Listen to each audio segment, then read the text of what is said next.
Greetings, my name is David Malone. I have the privilege of working at the United Nations University, headquartered here in Tokyo.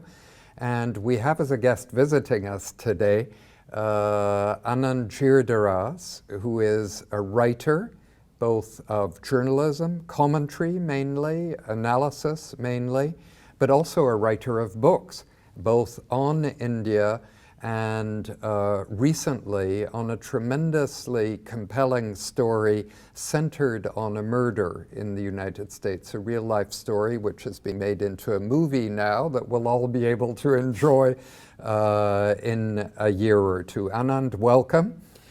We read him in Japan, and many of you around the globe read him in the International New York Times in a column that appears regularly, Letter from America. And it doesn't deal particularly with the news, although you touch on the news every now and then. It's about deeper tensions within society, opportunities within society, and change in American society. And so later this evening, we'll be chatting in Tokyo about change in the US. And one thing about the US is it's always in motion. It's a country that actually believes in change, sometimes suffers from change quite a bit.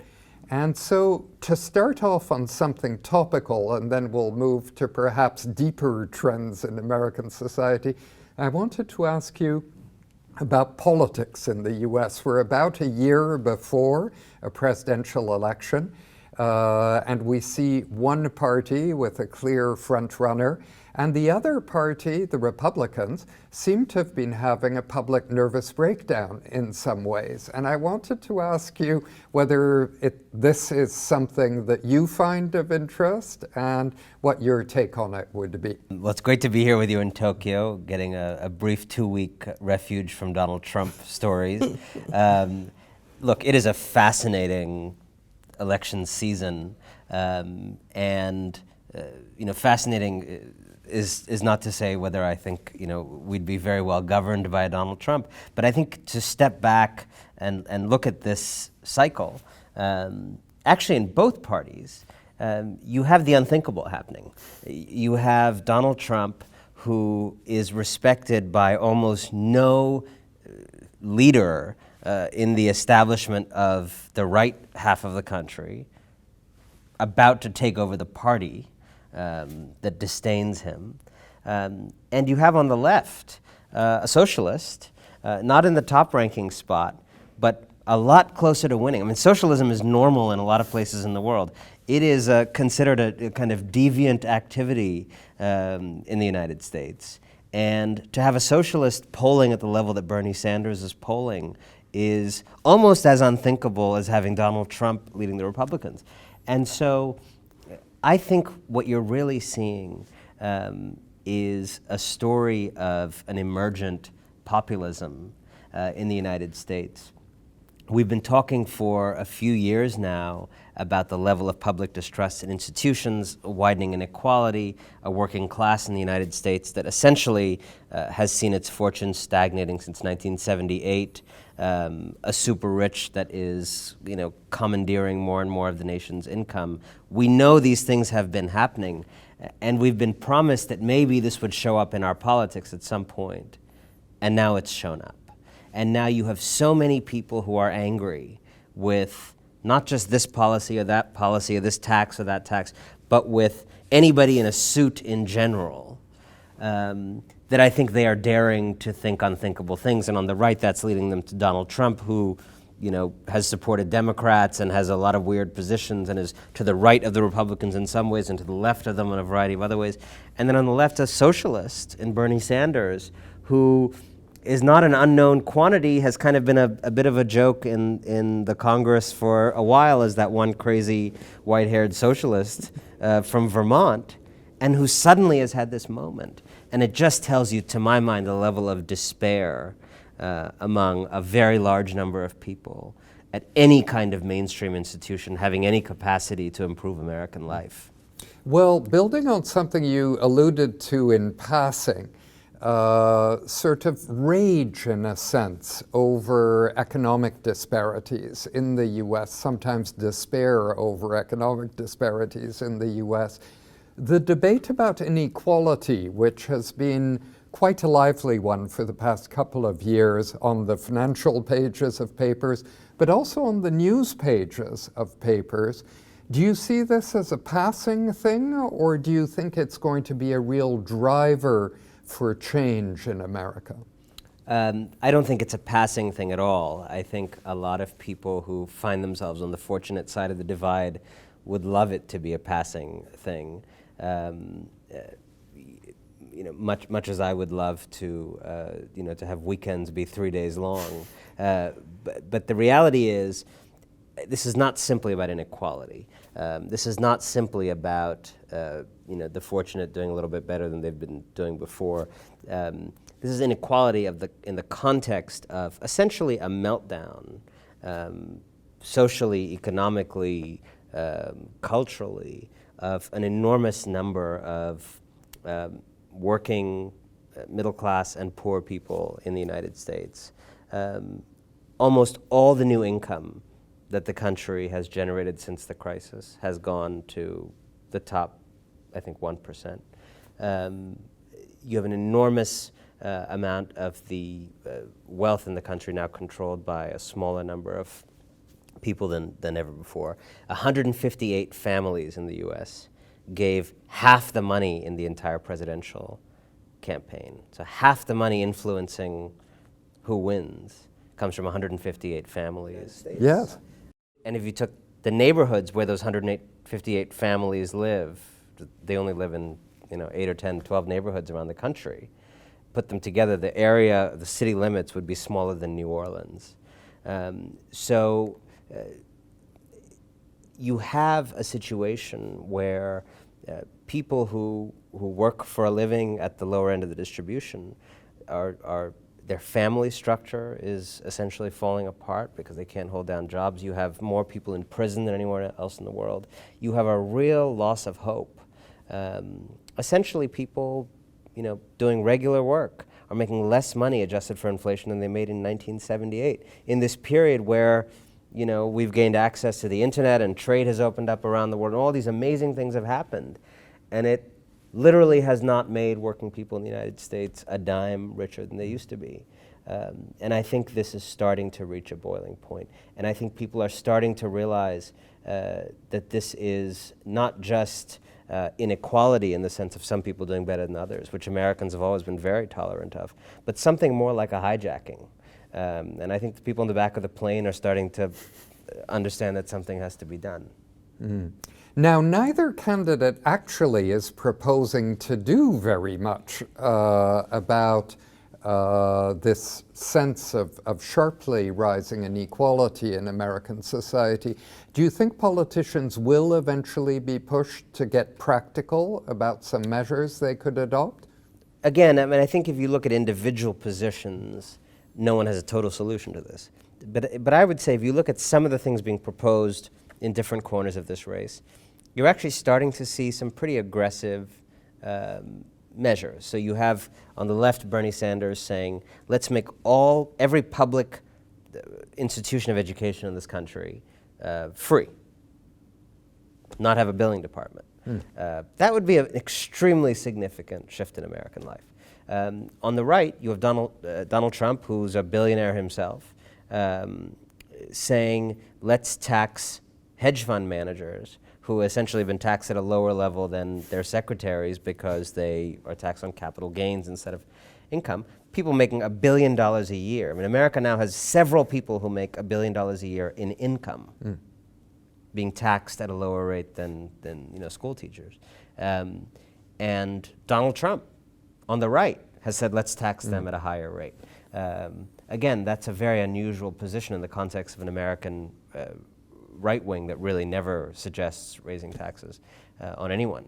And you have all kinds of other things in between, but Hillary Clinton talking about daycare as a kind of the next frontier after healthcare. I think you have various people trying to understand what's going wrong and patch it. The problem is, this is not a single, politicians love single variable problems. Yes. And to quote that kind of biblical verse, this is an all the devils are here problem. And one of the things that I'm very interested in that I found in the True American book was that a lot of the things the left says are going wrong in America are going wrong. And a lot of the things the right says are going wrong in America are also going wrong. And each side completely denies the veracity of the other side's criticisms of the country. The reality is the right is correct that the family is breaking down as an institution in American life, and this is a huge problem. And it's not just an economic problem, it's a problem of values and culture and whatever. And the left is in denial about that. But the right is in denial about the left's claim that if you don't create communities with jobs, you make it very hard for anybody to want to marry men who then become, take the best opportunity available to them, which may be dealing drugs or whatever else. And the right is in denial that economic structures play a role in these kind of bad choices. So what is not happening that needs to happen is a really big-hearted, open conversation where we actually talk about how the United States, which taught the world this idea of you are only as good as your middle class, has now betrayed that ideal and is at risk of becoming the kind of developing world, feudal, neo-feudal society that it lectured so many other countries to cease to be. Well, it's fascinating for the rest of us to watch. Now, something you mentioned in passing just now, the internet. It's hard to believe it hasn't been with us for 100 years, that it's quite recent. And it has spawned many other innovations. In some ways, the internet seems very old hat now, even though it's not very old. There are many ways of receiving entertainment, information. In fact, information and entertainment in some ways are mixed up today, and sometimes hard to distinguish from each other. Is this accelerated change an opportunity for a country like the United States? Its telecoms industries have done very well out of it. A number of new companies have done very well out of it. But does it give the US a comparative advantage in the world today? I mean, I think there's no question that part of the bizarreness of this time is that clearly the internet is remaking the world, and these digital technologies are remaking the world, and an enormous fraction of that innovation is happening in the United States. The United States has done a remarkable job. I mean, in an age where you can start a company for $10,000 that captures a kind of global niche, it's remarkable that so many of them still come from the United States. Yes. It's remarkable that places like Japan are not producing world-beating internet companies in general, given how easy it is to do that. And yet, the issue is, what good is having the Googles and the Facebooks and the Apples all coming out of the US? And very little of it translates into solving the very real and very large problems of ordinary people. Whether it's the fact that our medicine and healthcare system is worse than just about every other advanced country. Our public education system is inaccessible in a way that would be scandalous in any other Western country. Our prison and incarceration and policing system, again, would scandalize any other advanced country. And despite the amazing kind of fertility of our business sector and innovation and tech, it's just remarkable how little spillover there is into problem solving for the actual problems that people have. And what is instead happening is the smartest people in the society are graduating from college or dropping out of it if they're particularly brilliant, and inventing apps to make your life and my life, which have been easy for a while, a little bit easier. And they are not graduating or dropping out in general and trying to figure out how to get heart surgery 100 times cheaper, or how to get poor people without bank accounts to be able to exchange money over their phones. And by the way, this is happening in Africa, it's happening in India, in a lot of other parts of the world. The smartest people in the society are thinking about how do you make ordinary people's lives better given these amazing new technologies? And I see and I meet these people. And frankly, in America, we're making technologies that make it easier to find a latte. And I just think at some point there needs to be a reckoning about that. In Japan, there are concerns about high-quality employment. The unemployment rate in Japan is negligible, probably the lowest of the industrialized world. But the complaint is that many of the jobs are not real jobs.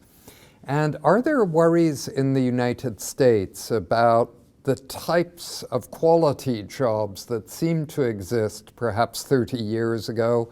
40 years ago, everybody took it for granted they would get a good quality job. Today, that seems much more contingent. I mean, I think a lot of young people, I'm sad to say people, substantially younger than me coming into the workforce would ask, what do you mean by job? A job is a thing their parents had. A job is a thing you kept for a while. You had some protection. You couldn't get fired from it easily. You knew your hours in advance. I think there's some very clear indications that the U.S. is moving to what some people call a gig economy, where people are essentially working one apprenticeship to another, one project to another. Now, for people at the top end of the distribution, this is also happening to them, but you can kind of make it work. The issue is people who drive cars for a living, or for Uber, or people who do any number of other kind of more working and middle class professions are also part of this phenomenon.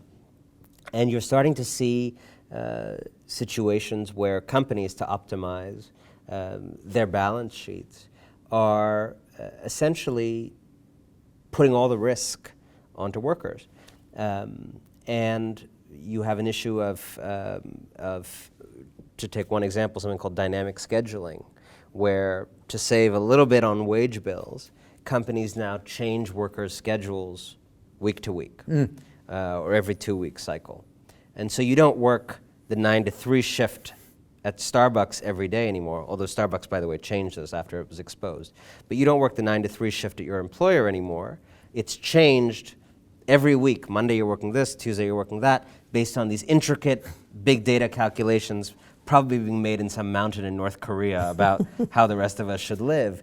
And here's the thing that rich people don't understand, which is that it's impossible to make decisions about what daycare does your child go to if your schedule can be changed every 2-week cycle in a way that's unpredictable. If you have to drop your kid off at daycare and the daycare has a rule, kid needs to be there before 9 o'clock, that works some weeks and it doesn't work other weeks. So now you have in the US something called extreme daycare. I'm just giving you one slice of what people's lives are like.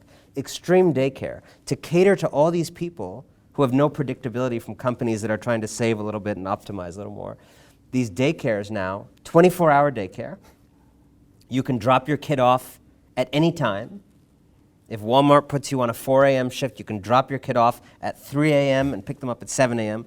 Obviously, no one sleeps in this daycare. It is a pretty miserable Dickensian situation, right? It's pretty clear when you read articles about these extreme daycare, none of those kids are going to be the president. But this is the kind of situation they're being put into because a company wants to save a little bit on wage bills by having the opportunity to dynamically shuffle everything around. These are the kinds of new lives that are forming, and so it's not just about not having a permanent job, but it's also about having a job where you can't calculate your hours, you can't know how much money you're going to make, therefore you can't make decisions about whether to buy a house or rent. And there's this cascading effect where essentially the bottom third of the society, maybe the bottom half of the society, essentially lives in this world where they can't make plans and they can't see and predict the future. And I think America's in a way bifurcating into, one way to think about it is a kind of country of planning and future orientation where people have goals and achieve them and then take steps, and another country that's essentially more and more living in this perpetual present. And it's really the opposite of what Americans think they are.